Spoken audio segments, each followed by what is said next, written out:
É isso aí, nação rubro-negra, vem comigo, tô chegando. E olha, tem problema grave no Flamengo. O Felipe Luiz trouxe detalhes importantes. Eu vou falar para vocês disso. Vou falar também sobre decisão do treinador que ficou evidenciada e o Flamengo confirmando a apresentação de reforços.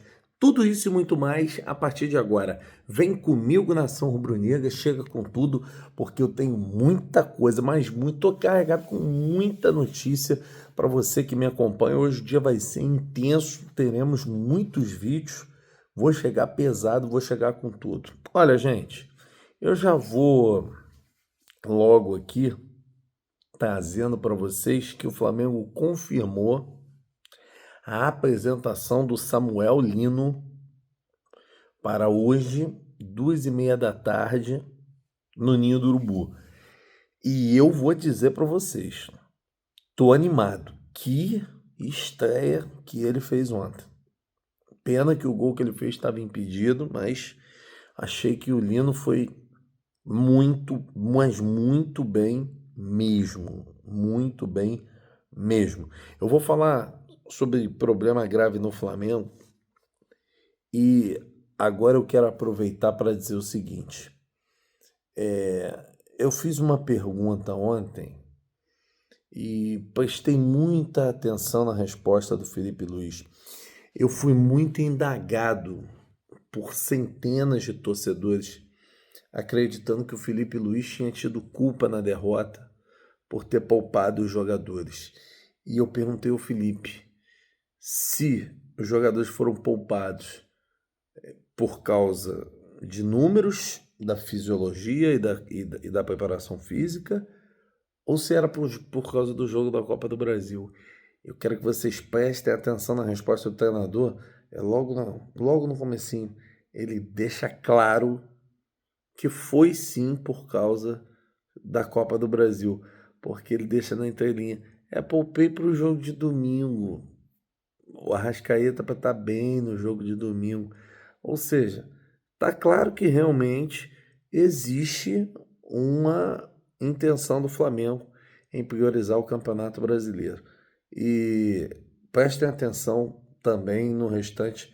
Eu trouxe uma parte da coletiva do Felipe bem interessante. Prestem atenção. Felipe, aqui à sua direita, Gustavo. Jogadores que acabaram sendo poupados hoje foram poupados pelos números da fisiologia, da preparação física, ou foram em virtude de ser a Copa do Brasil? Não, foi um planejamento onde eu decido os jogadores, né? E nenhum deles, é, nem o Arrascaeta, nem o Jorginho, tinham sido vetados.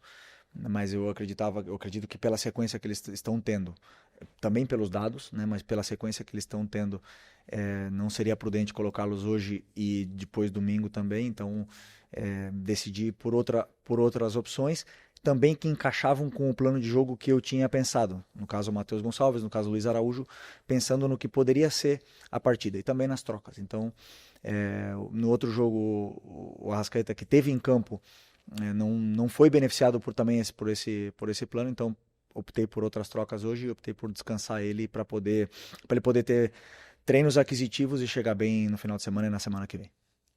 Felipe, boa noite. Pablo Rua aqui do canal Voz do Ninho. Na semana passada elogiamos, né, a bola parada do Flamengo, que o Flamengo tinha feito 3 gols. Dos últimos 4 gols foram 3 de bola parada. Agora, se tornou algum motivo também de preocupação, porque a bola está entrando um pouco com ela no chão de forma central também, ou isso você está vendo com normalidade?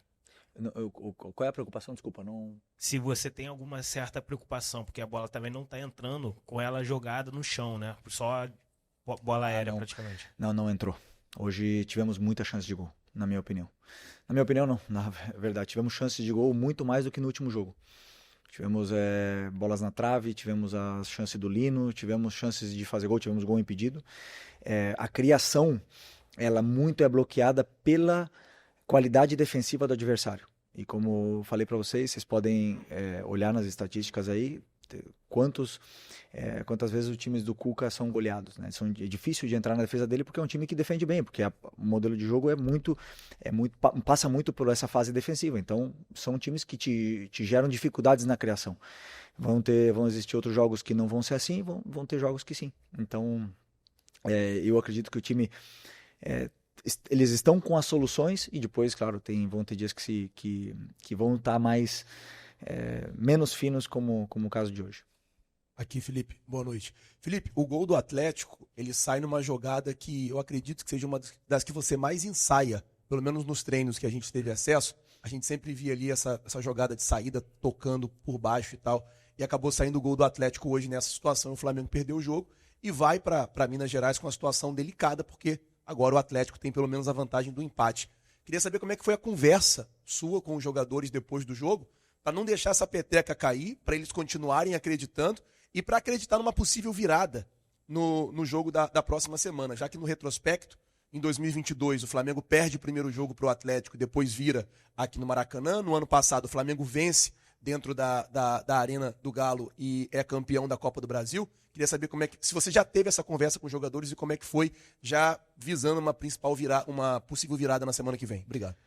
Não, depois do jogo, claro, com a cabeça quente ali, não tem conversa, mas é muito claro, faz parte do futebol a derrota, né? Não foi a primeira do ano, né? E não sei, mas provavelmente não vai ser a última. Então, a derrota ela faz parte. E eu sempre gosto de mostrar para eles o porquê perdemos, o porquê jogamos mal, ou não jogamos tão bem, e porquê ganhamos e porquê jogamos bem, ou ao contrário, porque às vezes se ganha, mas não joga bem, né? Então, eu gosto de ser muito realista com o que está acontecendo. Amanhã temos pouco tempo até o jogo do Ceará, mas amanhã vou simplesmente analisar, rever todo o jogo novamente e passar para eles o que aconteceu no jogo para que esses erros sejam corrigidos. Mas a derrota, o resultado negativo, ele faz parte do futebol e claro que os jogadores estão com muita dor ainda dessa derrota, eu também, o que mais, mas sei que faz parte dessa nossa profissão e levantar a cabeça o mais rápido possível para poder vencer final de semana. Boa noite, Felipe, aqui, Sidão Marinho da Litoral News. No primeiro tempo, né, você falou um pouco sobre esse jogo mais acelerado da equipe do Flamengo. Eu senti um buraco dentro do meio de campo da sua equipe. Você acredita que teve falta de uma presença do Jorginho ou então do próprio Saul? Queria até que você explicasse qual seria a minutagem desses dois jogadores, né, qual seria a disponibilidade deles para o jogo. E até no gol sofrido, faltou ter um homem de armação mais potente para vir buscar essa bola, para jogar para a parte ofensiva? Obrigado. No gol foi um tiro de meta, não foi? Sim, mas se faltou essa presença de um meia de armação para vir buscar essa bola, o Jorginho faz muito isso. Bom, vamos lá. Primeira questão, o buraco que você via no meio campo era fazia parte do nosso plano de jogo. Os dois volantes estavam posicionados, mesmo se o Jorginho estivesse no campo, estaria posicionado no mesmo lugar dos outros jogadores, tanto do Alan como do Everton Araújo.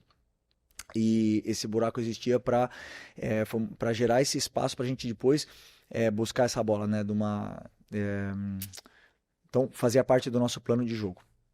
E por vezes saiu certo, a bola entrou por dentro, porque é um time que permite jogar por dentro.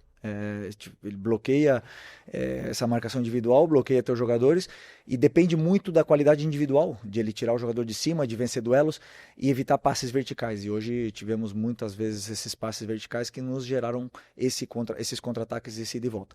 E repito, sobre o Jorginho no gol do Atlético Mineiro, ele estaria posicionado no mesmo lugar do Everton Araújo e do Alan. O gol foi um erro de passe, onde o Léo Ortiz estava, acho que, livre. Mas acontece, como eu falei, acontece. Cada jogo a gente prepara um tiro de meta, um plano de jogo em função do plano de jogo que a gente tenha, e às vezes são diferentes, às vezes tem um meio armador, às vezes não, vocês podem analisar também.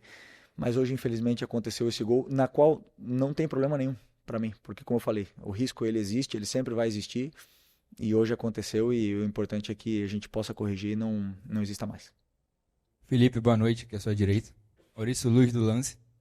Você falou em mexer no time por conta de desgastes, da sequência, etc. Mas dois jogadores que têm maior minutagem no ano são Léo Ortiz e Léo Pereira. O Danilo obviamente lidando com problemas de lesão durante a temporada e, enfim, também foi ausência hoje. Eu queria perguntar de você por que o Léo Ortiz e o Léo Pereira, por exemplo, têm essa sequência tão grande, principalmente nas ausências do Danilo e o Cleiton, o João Vitor, enfim, outras opções não têm tantas oportunidades quanto jogadores, por exemplo, o Everton Araújo, que também saiu da base, mas vem tendo oportunidades no time quando o Jorginho e outros jogadores precisam descansar. Obrigado.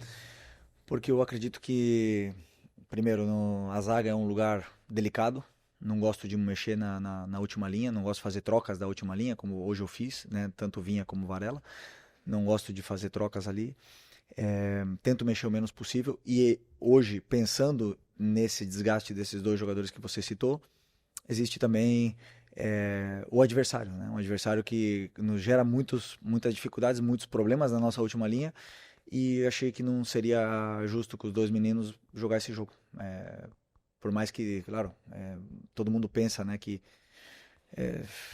todos podem jogar porque são da base, mas eu acredito que sempre na zaga é uma situação mais delicada pela importância e a dificuldade que o jogo hoje com Hulk, Rony e Coelho iria gerar na nossa última linha. Então, por isso optei por continuar com eles. São fortes, são jovens e estão bem.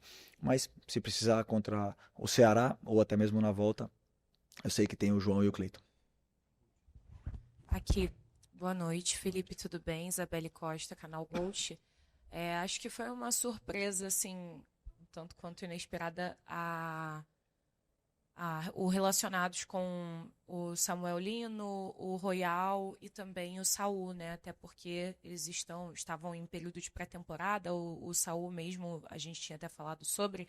Como é que você vê a preparação deles, porque a gente já viu em campo o Samuel Lino, inclusive, indo muito bem, fez aquele gol que estava impedido, mas se movimentando muito bem. Como você vê a preparação e entrosamento deles também, né? Porque foram pouquíssimos treinos. E sobre o Everton Cebolinha, o que está pegando com o Everton? Obrigada. Bom, o Cebolinha está com uma tendinite, mas isso é assunto do médico, né? Mas eu sei que ele está com uma simples moléstia aí na parte do tendão e em breve voltará, que precisamos dele também. E sobre os reforços, eles já tiveram conteúdo, já tiveram os vídeos necessários para entender como a gente joga. É da mesma forma que eles jogavam nos clubes deles.